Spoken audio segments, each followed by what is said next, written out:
I think they are great, intelligent, smart doctors. I do not think they can run a practice.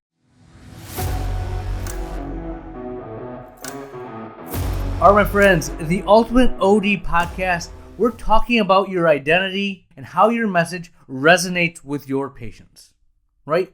You need to be the doctor that is doing, not the doctor that is textbook and reading about things. Get in the arena, make it happen.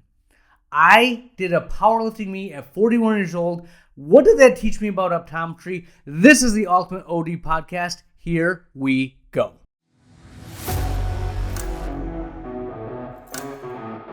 All right, my friends, the Ultimate OD Podcast.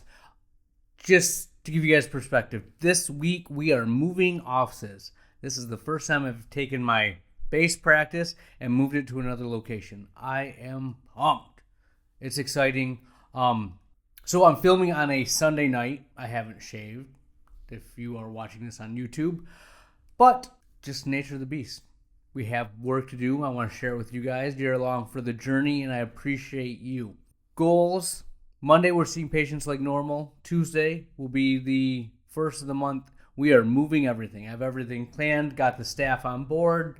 We have maps of where things go, and I've coordinated as much as I possibly can coordinate every single vendor and rep that I could find to help me make this happen. So we're doing that. Wednesday, we're going to get everything set up and practice. New office, new flow.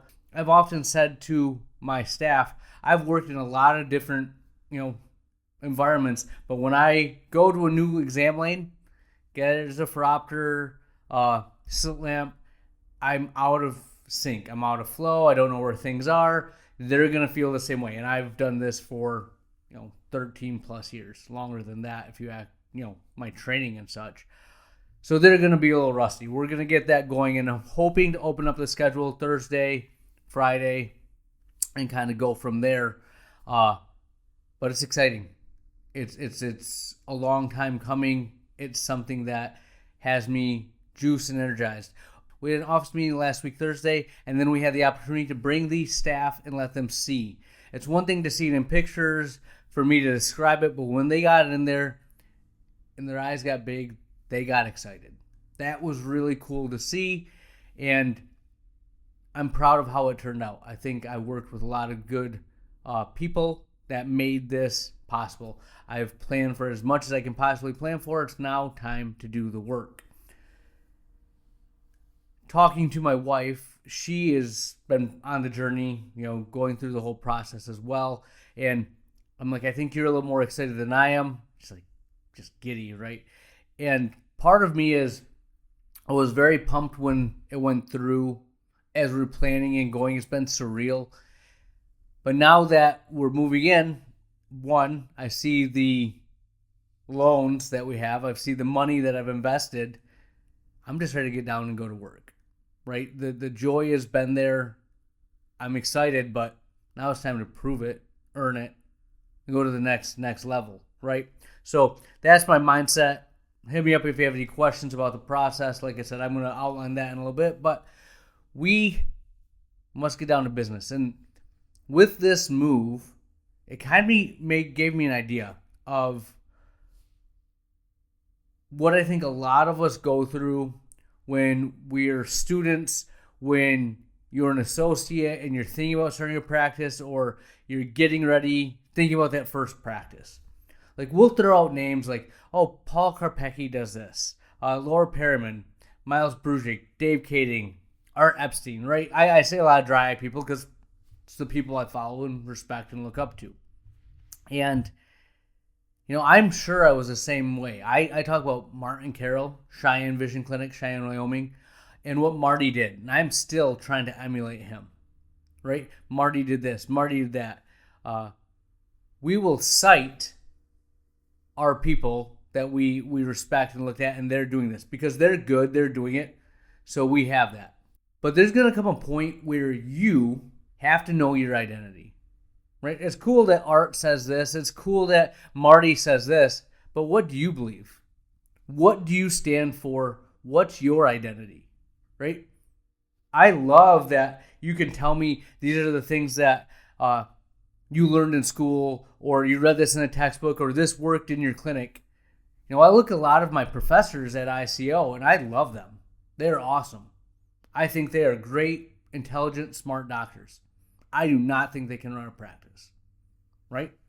It's a different level of understanding of the business of optometry, right? Clinically, I'm sure there are a lot of people that are just clinically better than me. I'll say that with the idea that I think I'm pretty good at what I do, right? I'll say that I know my comfort zone. I know my wheelhouse, if you will. I've expanded that a lot the past few years because I've had the ability to add more equipment. And I can talk when I go and listen to lectures or listen to webinars, not getting a lot of new information. I love that I've hit that point that a lot of this is stuff that I've heard. But what have you done? What do you believe? What do you see? What do your patients, what do they say? Right? You're going to have to take your message, your identity, and convey that to a patient. Right? Does it resonate with them? I hear a lot of, like when I started myopia management, I could have went in there and said, this is what's done. Whenever you're trying to convey a message, you are trying to convince yourself. Right? You think you're the one that needs to be convinced. This is what I'd want to hear. This is what I would do. And I was very clinical, very textbook, and it was a lot. I gave way too much information. Overanalyze the crap out of that because that's how we respond. Doctor to doctor, whenever you are talking to them, it's anecdotal or my source is this. We are always defending our beliefs. Because it's not enough to have an experience and believe it and do it. You want clinical data. You want RCTs, random clinical trials. RCTs, right? You know what I'm talking about. But at the end of the day, are you getting your patients to believe in what you believe in? Are they following your guidance, right?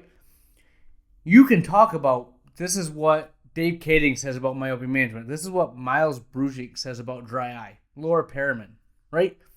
The patient doesn't give two craps. They're going to look you in the face and be like, okay, but what do you believe? You're my doctor. You're the expert. What am I going to do? And if you aren't conveying a message that resonates with them, they're not going to do it, right? The juice, the energy that you need. That's going to get you to the next level. But at the end of the day, you have to be able to convey your message. And you know what we do? I say this all the time. We sell what we believe in. Are you good at selling it? Right? There's a lot of things that I believe in from a health, nutrition, standpoint that I live my life by. But you know what? I'm going to be hard-pressed to convey that message to a lot of my peers, a lot of my friends. Just different beliefs, different mindset, right? So you need to know your demographic. Who are you talking to? You need to know what your message is, and you need to know how to get that message to resonate with your patients, right? That's an art. I've gotten a lot better at it. I've seen my practice grow, but it's taken a while to find my voice and know what I believe in. Right? What do you believe in? What do you think? Right? Take all the information, take all this stuff, but what's your actual clinical experience? Have you got people willing to do what you think is the best line of treatment? Or are you one of these people that knows all the stuff and is very good textbook-wise, but your patient population isn't doing what you ask them? Right? There's a lot of those out there. We have to be better. We have a business that we are running, right? At the end of the day, if you aren't making money, your business will fail and you're not going to be able to give the care and treatment that you believe in. So there has to be a mesh, a merge. You always have to be honing that craft to get better at communication. Right? At the end of the day, this all comes down to communicating your message. Believing in it. getting your staff to believe in it, having surround sound marketing, right? Every single person, every single touch point in your office is conveying the same idea, the same mentality. 6 months ago, we were way above average at that. Right now, where we need to be, I think we're above average, but we're not where I want to be, right? A lot of new additions. We've been very busy. A lot of distractions, moving, adding a doctor, all these things. But that's about to end. About to get to the new arena, if you will. New teammate. We have a message that we both believe in. It's going to happen, right? One of my big focuses when I bring on any new associate is finding out where their base level is at, talking to them and figuring out what they believe in. We're aligned, right? If we don't align, this doesn't work, right? Because at the end of the day, the patient has to hear the same message. Now, the next level of that is honing your craft, honing your communication process, right? You have to do this individually, and then you have to do it as a team. What is the message you're trying to convey? And again, I've said this numerous times. Dry eye and ocular surface. Ocular health and wellness, right? Optical. Those three things. We need to know them. We need to own them. We need to be able to get that across to our patients. When they come to our office, they know that's what they're getting. And everyone likes a different flavor of ice cream. If we're not the right flavor for them, fine. But anyone that does like those things, that needs help in that area, we have got to be the best. And we have to give them what they need. And that's what we're going to do. So if you're listening to this, if you're thinking about starting a practice, if you love to read the optometric journals, webinars about the people that are doing big things, that are moving in the industry forward, know that that's awesome. That's going to give you juice. That'll get you through about a week of running your own practice, maybe if you're lucky. And then you have to find your voice and know what resonates with you and what resonates with the patient. You'll find that sometimes what resonates with the patient isn't what you enjoy. Well, change your message, find a different pool to swim in, right? I think I've done a very good job of getting the demographic that respects what I do, right? We've done a lot of things to kind of weed out the people that aren't committed, right? Like we require photos on patients. It's a small fee, but if they don't pay that, they're not going to like my, $1,000 treatment for IPL, right?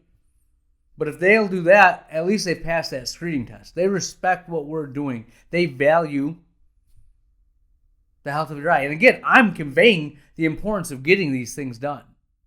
We're still dialing, we're still doing these things, but they trust my medical knowledge, right? I've earned that trust by conveying it to them, by showing up and meeting them where they're at. We have a plan to bring in more patients from a primary care standpoint to a dry eye standpoint. What is your identity? What is your messaging? Does it resonate with your patients? What do you believe in? Right? Ask yourself that. Look yourself in the mirror. What have you done? What have you seen? You sell what you believe in. And you sell that. You sell what you believe in, and that's what the patients are going to buy. That's what I have for you. Stay tuned. I can't wait to share how the move goes. We'll have more for you next week. Where has the time gone? We're to the closing thought of the episode. And today we'll leave you with this. I, as a 41-year-old man, did a powerlifting competition. Yes, me, I know. I had a lot of fun with it. I powerlifted back in high school, lifted my whole life, and got a bug in my bonnet that I was going to do a powerlifting meet. Did it. I'm still hooked. Still going at it. I'm going to do another one. Don't you worry about that. But why do I bring that up to you? Not because I'm overly strong or great. You want to know my totals? Oh, Send me a message. I will tell you. I'm very proud of my deadlift, if you will. But what I learned from there is the same thing I learned when I went to P3, right? When you're in your bubble, when I work out, I have home gym. I mean, squat rack, everything I needed. Ohio bar, if you know anything about, bars. I have powerlifting bars, all these things. Great, right? So I'm training legit. If you look at my peers, like literally 41-year-old people, I am crazy strong, right? If you look at who I went against with these young 18-year-old like Davenport University powerlifting team, these kids are animals. I mean, animals. 18 to 19 to 20, 18 to 23-year-old animals. Like I was there back then, but I forgot. I thought I was going to do some big weights, and they blew me out of the water. I mean, my mindset shifted so much.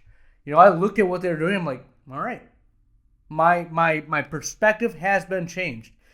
Just like when I went to P3, I thought I had a pretty good practice. I thought I was doing pretty big things, and I saw what other practices are doing. And they are just like me. Have families, have kids, but still have big, thriving practices. You can do it all. Now, again, I'm not going to be a 18-year-old again, right? But I wasn't even pushing for the numbers that they were doing because my perspective was off, right? You need to get outside your bubble. Look at the people around you in the arena that you are in, right? If all you do is surround yourself with, small fish in a small pond, you're going to start thinking you're actually pretty big. You see some bigger ponds, some bigger fish, and you're like, whoa, there is a lot more out there. And I love that. I think anything that you try to do, give it everything you have, and don't limit yourself to your bubble. Burst the bubble. Don't be afraid. And that's another thing. Like when I was going to the meet, I was all excited, and then I started seeing the weights they're doing, and I was like shy. Like, oh man, I'm not gonna be doing a lot. But I had a lot of fun. I pushed myself and did more than what I thought. It's a self journey, but I also got some juice. I'm like, I have something to work for now, right?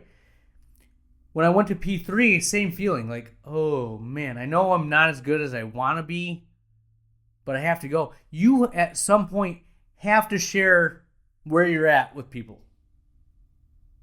If you're sharing with people that are below you, fine, you feel good about yourself. But when you have to go in that room, in that arena where you are not the big dog, you're not the big fish, and you're one of the smallest people at the table, it's humbling. You're like, yeah, I should be doing this and that. Well, then do it, right? It was a complete mind-changing thing when I went to P3, and I got to relive that going to that meet, right? Push yourself and surround yourself with people that have done more than you, that are at a higher level than where you're at currently, but know that you can get there. You need a rabbit to chase, right? Don't live inside the bubble. That's what I have for you. Dr. Lily out.